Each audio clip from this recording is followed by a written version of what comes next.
Doctor പ്രമോസ് ഇൻസ്റ്റിറ്റ്യൂട്ടിൻ്റെ YouTube ചാനലിലേക്ക് ഏവർക്കും ഹൃദ്യമായ സ്വാഗതം. നിങ്ങൾ തരുന്ന പ്രോത്സാഹനമാണ് ഞങ്ങളുടെ ശക്തി എന്ന് പറയുന്നത്. ഓരോ വീഡിയോ വരുമ്പോഴും ഒരുപാട് പേര് അതിനെപ്പറ്റിയുള്ള അവരുടെ നല്ല കമൻസും നല്ല വിമർശനങ്ങളും ഒക്കെ പറയാറുണ്ട്. അതെല്ലാം ഞങ്ങൾ ശിരസാവഹിക്കുന്നു. ആ വിമർശനങ്ങളനുസരിച്ച് വേണ്ട ഇമ്പ്രൂവ്മെൻറ്റ് വരുത്താൻ ഓരോ തവണയും ഞങ്ങൾ ശ്രമിച്ചുകൊണ്ടിരിക്കുകയാണ്. നിങ്ങൾ തരുന്ന പ്രോത്സാഹനമാണ് ഞങ്ങളുടെ ശക്തി എന്ന് പറയുന്നത്. അപ്പോൾ കഴിഞ്ഞ 2 വീഡിയോകളിലായിട്ട് നമ്മൾ പറഞ്ഞ ഒരു കാര്യമുണ്ട്, അൺകൺസ്യൂമേറ്റഡ് മാരേജ്.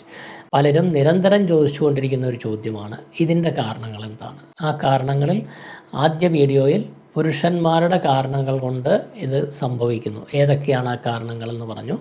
രണ്ടാമത്തെ വീഡിയോയിൽ സ്ത്രീകളുടെ കാരണങ്ങൾ കൊണ്ട് അൺകൺസ്യൂമേറ്റഡ് മാരേജ് സംഭവിക്കുന്നു, അല്ലെങ്കിൽ ദാമ്പത്യ ബന്ധം സഫലീകരിക്കാൻ ആവാത്ത അവസ്ഥയുണ്ടാകുന്നു. അതിൽ സ്ത്രീകളുടെ കാരണങ്ങൾ പറഞ്ഞു.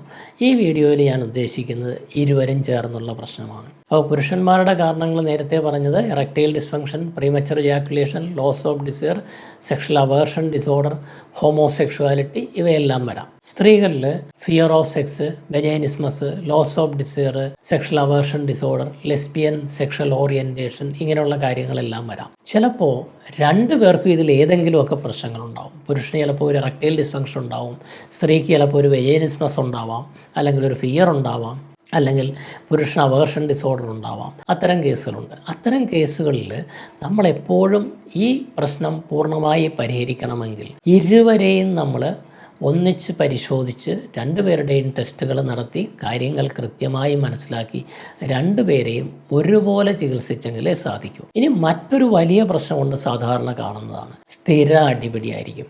എല്ലാ ദിവസവും വൈകുന്നേരം ആകുമ്പോഴേക്കും 2 പേരും ചേർന്ന് ഫിസിക്കൽ ഫൈറ്റ് ഉണ്ടാവില്ല, കൈകൊണ്ടുള്ള യുദ്ധം ഉണ്ടാവില്ലെങ്കിലും വെർബലി മൂദേവി, ഭ്രാന്തി, ഭദ്രകാളി എന്നൊക്കെ പറഞ്ഞിട്ട് അങ്ങോട്ടും ഇങ്ങോട്ടും ചീത്തയും തെറിയൊക്കെ വിളിച്ച് നീ പോടാന്ന് പറഞ്ഞ് തിരിച്ചും വിളിച്ച്, ഇതെല്ലാം കഴിഞ്ഞിട്ട് രാത്രി ആകുമ്പോൾ കിടക്കറയിൽ ചെല്ലുമ്പോൾ ചിലപ്പോൾ പെങ്കൊച്ച് ഭർത്താവിനെ ഒന്ന് കെട്ടിപ്പിടിക്കാൻ നോക്കും, ഒരു തട്ടും കൊടുക്കും. ആ സമയത്ത് അഥവാ അവരാഗ്രഹിച്ചാൽ പോലും ബന്ധപ്പെടാൻ പറ്റില്ല, ഇറക്ഷൻ ഉണ്ടാവില്ല. കാരണം അവർ തമ്മിലുള്ള മാനസികമായ പൊരുത്തക്കേടുകളുണ്ട്, പ്രശ്നങ്ങളുണ്ട്. അത് ഉള്ളിലുള്ളിടത്തോളം കാലം ആ പുരുഷന് ഉദ്ധാരണം ഉണ്ടാവണമെന്നില്ല. ഇനി ചിലപ്പോൾ നേരെ തിരിച്ചായിരിക്കാം. പുരുഷനെ സംബന്ധിച്ചിടത്തോളം ബന്ധത്തിന് ഉള്ള ഒരു താല്പര്യം വന്നു, സ്ത്രീയെ തൊടുന്നു, കെട്ടിപ്പിടിക്കുന്നു, അവൾ തട്ടി മാറ്റും. അവൾ വിചാരിക്കും എന്നെ ഇന്ന് മുഴുവൻ ചീത്തയും തെറിയും പറഞ്ഞാണ്, അത് കഴിഞ്ഞിട്ട് ഇയാൾ അയാൾക്ക് ആവശ്യമുള്ള നേരത്ത് കയറി വന്നിരിക്കുകയാണ് സെക്സ് ചെയ്യാനായിട്ട്. ഒരിക്കലും സാധിക്കില്ല. മറ്റു ചില കേസുകളിലാണെങ്കിൽ കുടുംബത്തിൻ്റെ ഇടപെടൽ കാണും. ഏതെങ്കിലും ഒരു അമ്മായിയപ്പനോ അമ്മായിയമ്മയോ, ആർക്കും അമ്മായിയപ്പനെ അമ്മായിയമ്മയെ അത്ര പിടുത്തമല്ലല്ലോ, പൊതുവേ സമൂഹത്തിൽ കാണുന്ന ഒരു കാര്യമാണ്. അവരെ ഇഷ്ടപ്പെടുന്ന ആൾക്കാർ കുറവാണ്. പക്ഷേ മക്കൾ എന്നുള്ള നിലയിൽ നമുക്ക് ജന്മം നൽകി നമ്മളെ ഇത്രയും വളർത്തിയ മാതാപിതാക്കളെ നമ്മൾ സ്നേഹിക്കണം. അവരെത്ര മോശക്കാരാണെങ്കിലും അവരെ സ്നേഹിക്കുകയും ബഹുമാനിക്കുകയും അവർക്ക് വേണ്ട കാര്യങ്ങൾ ചെയ്തു കൊടുക്കുകയും ചെയ്യേണ്ടത് നമ്മുടെ ധർമ്മമാണ്. ഇത് മനസ്സിലാക്കാൻ സ്ത്രീയും പുരുഷനും തീർച്ചയായിട്ടും തയ്യാറാവണം. തയ്യാറായി കഴിഞ്ഞാൽ തന്നെ ഒരുപാട് പ്രശ്നങ്ങൾ പരിഹരിക്കാം. അപ്പോൾ അങ്ങനെ അവരുടെ ഇടപെടൽ കൊണ്ടായിരിക്കാം ചിലപ്പോൾ പ്രശ്നങ്ങൾ വരാം. അങ്ങനെയൊക്കെയുള്ള പ്രശ്നങ്ങൾ വരുമ്പോൾ ഈ വൈവാഹിക കലഹം നിലനിർത്തുന്നിടത്തോളം കാലം നമുക്ക് ഒരു യഥാർത്ഥ ബന്ധത്തിൽ ഇടപെടാൻ കഴിയില്ല.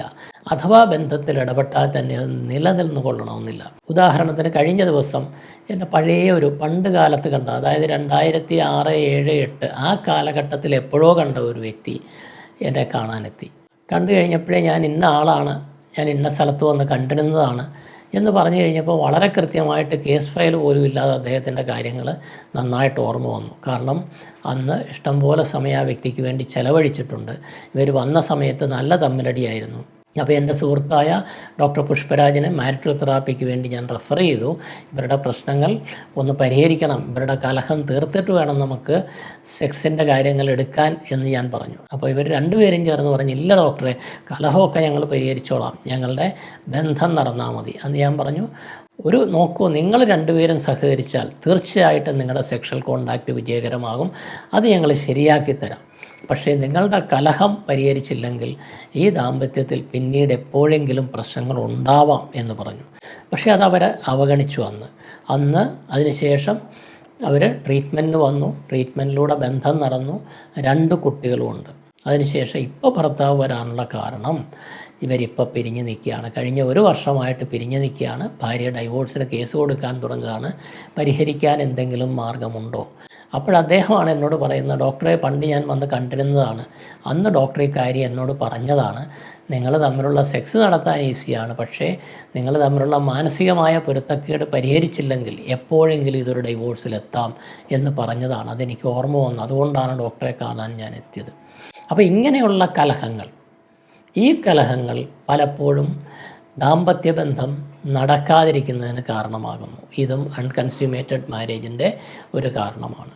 അപ്പോൾ അൺകൺസ്യൂമേറ്റഡ് മാരേജായിട്ട് ഏത് ദമ്പതികൾ വന്നാലും രണ്ടുപേരെയും ഒരേപോലെ പരിശോധിച്ച് കാര്യങ്ങൾ മനസ്സിലാക്കി ട്രീറ്റ് ചെയ്യേണ്ടതാണ്. ചിലപ്പോൾ ചില കേസുകളിൽ ഒരു പുരുഷൻ മാത്രം വരും, വൈഫ് ഗൾഫിൽ ജോലി ചെയ്യുകയാണ്, ഇനി 6 മാസം കഴിഞ്ഞേ വരൂ.